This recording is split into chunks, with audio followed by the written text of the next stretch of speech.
皆さん、こんにちは。みきこです。私のポッドキャストを聞いてくれてありがとうございます。このポッドキャストは日本語勉強中の方向けにお届けしています。日本の文化や私が日々の暮らしから感じていることや体験したことなどを日本語で話しています。スクリプトはホームページに無料で公開していますので、よかったらそちらも見てくださいね。はい。最初にちょっとお知らせです。今日から BGM が変わっています。今回 YouTube を収益化するにあたって、今まで使っていた BGM が使えないそうです。もしかすると過去の BGM も削除するかもしれません。ポッドキャスト自体は削除しませんので、今まで通りお楽しみいただけると嬉しいです。はい。私は日本の生活が始まっているのですが、ゆっくりする暇もなくバタバタしています。バタバタするは忙しく動き回る様子を表す言葉です。先日 YouTube のコミュニティにクイズを出しましたね。私のポッドキャストを聞いてくれている皆さん、私って普段からオノマトペをたくさん使っていませんか？私は無意識なんですが、友達の調べによると、関西人はオノマトペをよく使うとのことでした。でも、それを聞いて確かにそうかもって思っています。便利ですから。多分これからもいっぱい使うと思います。聞いてくれている皆さんはオノマトペの達人になっているかもしれませんね。まあ、それは言い過ぎですけど。はい。ということで、今日のテーマに行きたいと思います。今日は日本に住むための手続きについてお話しします。日本人が日本に住むための手続きです。永住権を持っている外国の方も同じ手続きだと思います。私は日本に帰って次の日にすぐ住民登録をしに市役所に行きました。住民登録をしたら、その流れで国民健康保険の手続きと国民年金の手続きの方へ案内されました。国民健康保険がないと医療費が高くなるので、これはとっても重要な手続きです。そして国民健康保険の加入は義務ですからね。それから国民年金の支払いも義務なので、こちらも手続きが必要です。会社員として働く人は国民年金ではなくて、会社が厚生年金に加入してくれます。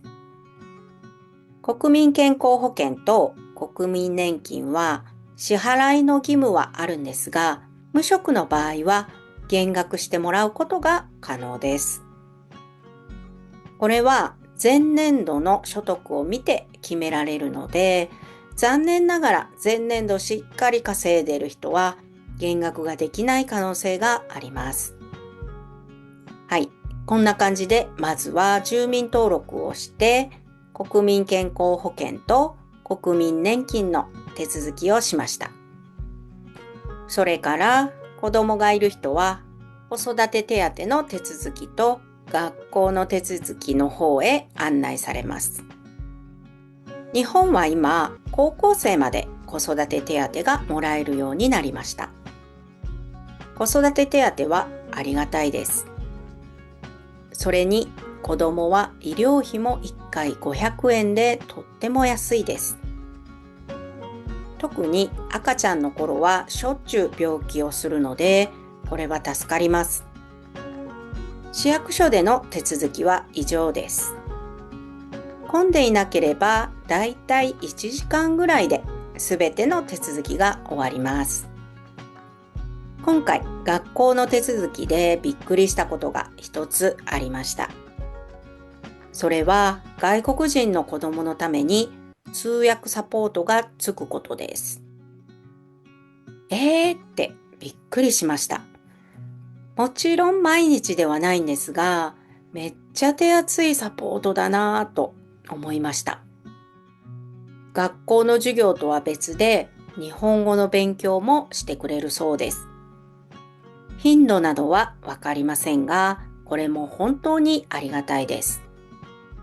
私と一緒に勉強しようって言ってもなかなか一緒に勉強してくれないので、お子さんが安心して学校に来れるようにサポートしますねって言ってくれて、本当に安心しました。でも通訳がいると通訳の話ばかり聞いてしまうんじゃないかなという心配が出てきたので、一応それも伝えておきました。なんか甘えちゃいそうですよね。日本からインドネシアに移住した時は言葉も全くわからないのに学校に入れました。スパルタ教育ですよね。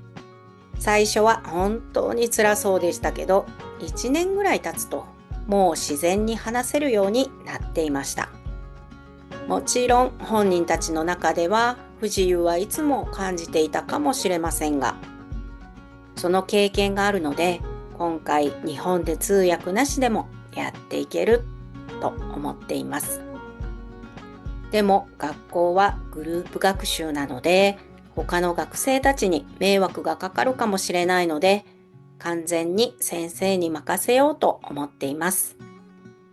それからもう一つびっくりしたことは給食です。